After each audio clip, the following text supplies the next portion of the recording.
Hello students, welcome back to Elite Tutors. चलिए फिर से कंटिन्यू करेंगे चैप्टर नंबर 4 फाइनेंशियल प्लानिंग का प्रॉब्लम सेट 4B। और इसमें हम देखेंगे दो क्वेश्चन नंबर 7 और क्वेश्चन नंबर 8। तो चलिए क्वेश्चन नंबर 7 देखते हैं। तो देखिए क्या लिखा है कि market value of shares and dividend declared by two companies is given below.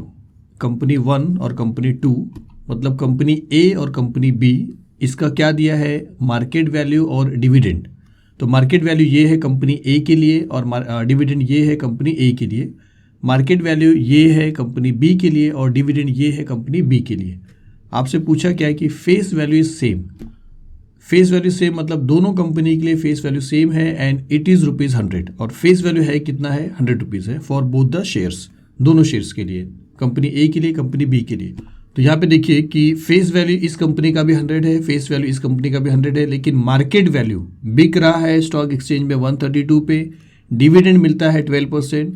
ये बिक रहा है फेस वैल्यू 100 होने के बाद 144 पे, 132 था, ये 144 है, ये 12% है, ये 16% है। तो अब आपको ये पता लगाना है कि investment in which company is more profitable. तो आपको इस कंपनी में या इस कंपनी में, दोनों में से किस में इन्वेस्टमेंट आपके लिए ज़्यादा फायदेमंद होगा। तो जब भी इस तरीके का क्वेश्चन पूछता है कि इन्वेस्टमेंट किस कंपनी में आपको प्रॉफिटेबल है, तो आप समझिए आपको rate of return find out करना होता है, जो आपको परसेंट में मिलता है, और जिसका परसेंट ज़्यादा रहेगा, चाहे इसका, उस कंपनी में आपका इन्वेस्टमेंट प्रॉफिटेबल होगा। तो रेट ऑफ रिटर्न के लिए आपको क्या चाहिए, डिविडेंड इनकम चाहिए। तो डिविडेंड इनकम डिविडेंड से मिलेगा, डिविडेंड अमाउंट से, जिसका फॉर्मूला है percent dividend into face value. तो फेस वैल्यू दोनों के लिए 100 है, तो यहाँ पे 100 आएगा। परसेंट डिविडेंड कंपनी ए के लिए 12% है, कंपनी बी के लिए 16% है।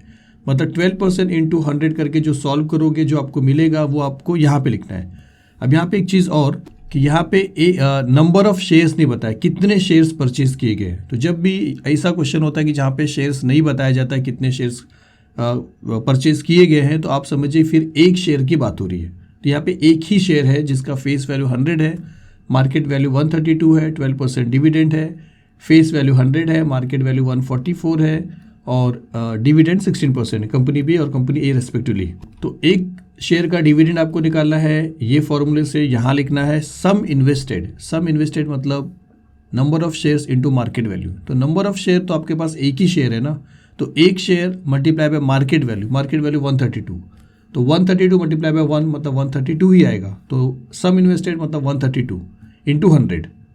तो आपको करना क्या है, दोनों के लिए डिविडेंड इनकम निकालना है। ये फॉर्मूले से सम इन्वेस्टेड में 132 कंपनी ए के लिए आएगा, 144 कंपनी बी के लिए आएगा, और इंटू 100 करके आपको क्या करना है, सॉल्व करके देखना है कि रेट ऑफ रिटर्न किस में ज़्यादा आता है। तो चलिए शुरू करते हैं। पहला कंपनी ए के लिए शुरू करेंगे। तो हम यहाँ पे लिखेंगे कि for company A face value आपको ₹100 दिया है, आप 100 लिखोगे, फिर आप लिखोगे मार्केट वैल्यू इसके लिए 132 है, डिविडेंड, हाँ देखिए मार्केट वैल्यू है सम इन्वेस्टेड बन जाएगा। क्यों, क्योंकि एक शेयर की बात हो रही है और एक शेयर आप खरीदोगे तो 1 रहेगा और मार्केट वैल्यू से मल्टीप्लाई करोगे जो 132 है तो 132 ही रहेगा। तो सम इन्वेस्टेड की जगह पे 132 आएगा, कंपनी ए के लिए ये फिक्स हो गया है। तो बारी है डिविडेंड इनकम की, जिसमें डिविडेंड परसेंट 12% दिया है। तो आप ऐसा लिखोगे कि डिविडेंड इज 12%। तो डिविडेंड अमाउंट अगर आपको निकालना है तो आप लिखोगे therefore dividend income is equal to, जो ये फाइंड आउट करना है, तो 12% किसका रहेगा, 132 का रहेगा क्या, 100 का रहेगा स्टूडेंट्स। तो आप याद रखिए कि डिविडेंड इनकम जब भी हम निकालते हैं तो वो परसेंट डिविडेंड के बाद फेस वैल्यू से मल्टीप्लाई करते हैं। फेस वैल्यू 100 है तो आप 12% ऑफ फेस वैल्यू निकालोगे। तो आप लिखोगे which is equal to 12/100 into 100, जिसमें से 100 कैंसिल करोगे तो 100 और 100 कैंसिल होगा, 12 बचेगा, तो विच इज़ इक्वल टू 12, मतलब डिविडेंड इनकम 12 आ गया। तो यहाँ पे आपको 12 लिखना है, यहाँ पे आपको 132 लिखना है और इंटू 100 करके आपको सॉल्व करना है। जो परसेंट आएगा वो कंपनी ए का परसेंट हो जाएगा। तो चलिए वही करते हैं। तो आप यहाँ पे लिखोगे रेट ऑफ रिटर्न का फॉर्मूला। तो आप लिखोगे rate of return is equal to dividend income upon sum invested multiply by 100। तो डिविडेंड इनकम आपका है 12, तो आप लिखोगे 12 अपॉन सम इन्वेस्टेड आपके लिए रहेगा 132, लिखोगे 132 मल्टीप्लाई बाय 100। 12 को अगर आप 100 से मल्टीप्लाई करोगे तो 1200 होएगा। 1200 को अगर आप 132 से डिवाइड करोगे तो आपको मिलेगा 9.09%। तो इसका ये मतलब है कि rate of return for company A is 9.09%, जो आपके लिए 1 हो गया, कंडीशन 1। अब इसी तरह सेम आपको क्या करना है, कंपनी बी का रेट ऑफ रिटर्न निकालना है, फिर कंपेयर करना है 1 और वो रहेगा 2 दोनों से, कि कंपनी ए का रेट ऑफ रिटर्न ज़्यादा है या कंपनी बी का। जिसका ज़्यादा रहेगा वहीं पे आपका इन्वेस्टमेंट प्रॉफिटेबल रहेगा। तो चलिए कंपनी बी के लिए लिखते हैं कि फॉर कंपनी बी सेम लिखेंगे कि फेस वैल्यू 100 रहेगा, फिर मार्केट वैल्यू 144 है, और यही बन जाएगा आपके लिए सम इन्वेस्टेड कंपनी सेकेंड के लिए। डिविडेंड है 16%, तो डिविडेंड इनकम निकालोगे आप 16% of face value. Face value 100 है तो आप लिखोगे 16/100 इंटू 100, जो 100 कैंसिल करोगे तो आपको मिल जाएगा 16। तो फिर से वही करेंगे, अब रेट ऑफ रिटर्न निकालेंगे। तो आप लिखोगे यहाँ पे कि rate of return is equal to dividend income upon sum invested multiply by 100। तो डिविडेंड इनकम आपको मिला है 16, तो आप लिखोगे 16 अपॉन सम इन्वेस्टेड 144 है, लिखोगे 144 मल्टीप्लाई बाय 100। 16 को 100 से मल्टीप्लाई करोगे 1600 हो जाएगा, या सिंप्लीफाई करोगे 2 के टेबल में, जैसा भी आप कैलकुलेशन करोगे आपको जो आंसर मिलेगा लास्ट में वो रहेगा 11.11%। तो पहले आप ये लिख लीजिए कि rate of return for company B is 11.11%, जो आपका कंडीशन नंबर 2 हो रहा है। तो कंडीशन नंबर 2 में कंपनी बी का रिटर्न है रेट ऑफ रिटर्न 11.11%, और जो कंपनी ए के लिए हमने 1 किया था उसका रेट ऑफ रिटर्न था 9.09। तो इसका ये मतलब हो गया कि फ्रॉम 1 एंड 2 आपको क्या मिलेगा कि investment in company B is more profitable, क्योंकि बी का जो रेट ऑफ रिटर्न का परसेंटेज है वो ए से ज़्यादा है। तो इतना ही बताना था स्टूडेंट्स। चलिए 7 क्वेश्चन फिनिश होता है, 8 क्वेश्चन देखते हैं। तो चलिए अब 8 क्वेश्चन देखते हैं। और तो क्या लिखा देखिए कि Shri Aditya Sanghavi invested ₹50,118 in shares of face value ₹100।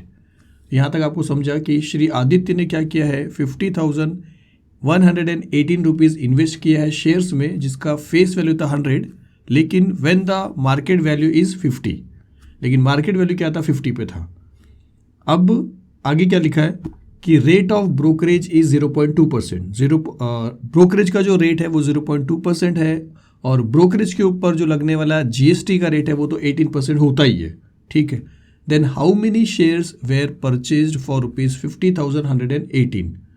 अब देखिए यहाँ पे सम इन्वेस्टेड है आपके पास, टोटल जो इन्वेस्टमेंट श्री आदित्य ने किया था वो है 50,118, और मार्केट वैल्यू भी आपके पास 50 रुपीज़ है। और आपसे पूछा क्या कि how many shares where purchase, मतलब नंबर ऑफ शेयर्स आपसे पूछा है। तो नंबर ऑफ शेयर्स का ये जो फॉर्मूला है, सम इन्वेस्टेड अपॉन मार्केट वैल्यू, सम इन्वेस्टेड अपॉन मार्केट वैल्यू, क्या इस फॉर्मूले से आप अप्लाई करके number of shares find out कर सकते हो या नहीं? क्योंकि सम इन्वेस्टेड यहाँ पे है 50,118 और मार्केट वैल्यू यहाँ पे है 50। तो इसका आंसर नहीं है स्टूडेंट्स। और ऐसा क्यों है? क्योंकि अगर सिंपल ऐसा होता था ना कि सपोज करिए कि सम इन्वेस्टेड 5,000 है और मार्केट का वैल्यू 50 रुपीज़ है, और यहाँ पे जीएसटी का कोई रूल नहीं है, ना ब्रोकरेज का रूल है और ना जीएसटी का रूल है। ब्रोकरेज के ऊपर वाला जो जीएसटी है वो रूल है ही नहीं, तब आपका ये फॉर्मूला काम करेगा। क्या 5,000 आप ऊपर लिखोगे जैसा ये लिखते, और 50 आप नीचे लिखोगे जैसा ये लिखोगे, और कैंसिल करके जो भी आंसर आएगा वो हो जाएगा उसका नंबर ऑफ शेयर्स।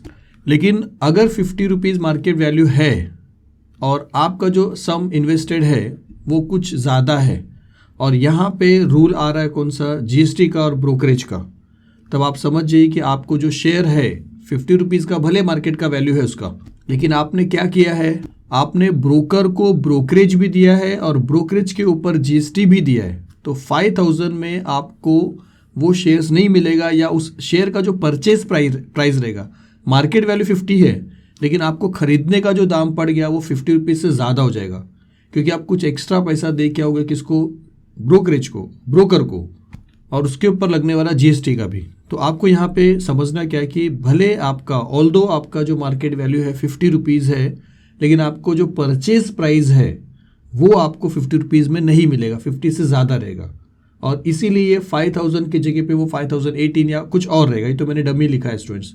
तो ये जो अमाउंट है ये अमाउंट इसके जैसा है, मतलब ब्रोकरेज और जीएसटी पेड करके ये अमाउंट बना है। तो इसका मतलब है कि मार्केट वैल्यू 50 हो लेकिन वो एक्चुअल में परचेज प्राइस जो है वो 50 नहीं है। तो आपको एक शेयर का परचेज प्राइस क्या है वो आपको फाइंड आउट करने का है। एक शेयर का मार्केट वैल्यू आपके पास 50 है, लेकिन आपको ब्रोकरेज और जीएसटी देने के बाद आपको पड़ा कितने में, वो जैसे मिल जाता है आपको, तो आपका ये फॉर्मूला काम करेगा, जहां पे सम इन्वेस्टेड की जगह पे आप यही लिखोगे 50,118, लेकिन मार्केट वैल्यू की जगह पे आपको परचेज प्राइस ऑफ पर शेयर लिखना पड़ेगा। एक शेयर का परचेज प्राइस क्या पड़ा आपको, तो ये फॉर्मूले में आपको थोड़ा सा चेंज करना पड़ेगा। सम इन्वेस्टेड सेम रहेगा, लेकिन मार्केट वैल्यू के प्लेस पे आपको परचेज प्राइस लिखना है, क्योंकि आपको जितने में पड़ा है ये सब देने के बाद वो आपको यहाँ पे बताना पड़ेगा। तो आपको 50 रुपीज़ में 0.2% के हिसाब से ब्रोकरेज कितना होता है, और जितना ब्रोकरेज मिलेगा उसका 18% जीएसटी कितना होता है, वो सब आपको 50 के साथ ऐड करना पड़ेगा। आपको एक शेयर का पूरा पैसा परचेज प्राइस पता चलेगा। फिर आप क्या करोगे, 50,118 को यहाँ पे लिखोगे, और जितने में आपको पड़ा शेयर्स वो यहाँ पे लिख के कैंसिल करोगे, आपको नंबर ऑफ शेयर्स मिल जाएगा। चलिए शुरू करते हैं। तो हम यहाँ पे लिखते हैं कि सॉल्यूशन, और यहाँ पे लिखेंगे कि market value of share is 50 और ब्रोकरेज इज़ 0.2%। तो 50 का 0.2% कितना होता है वो पहले अमाउंट आप निकालोगे, तो ब्रोकरेज कितना गया आपको वो पता चलेगा। तो आप लिखोगे कि brokerage per share is equal to 0.2% of 50, जिसका मतलब हो जाएगा 0.2/100 मल्टीप्लाई बाय 50।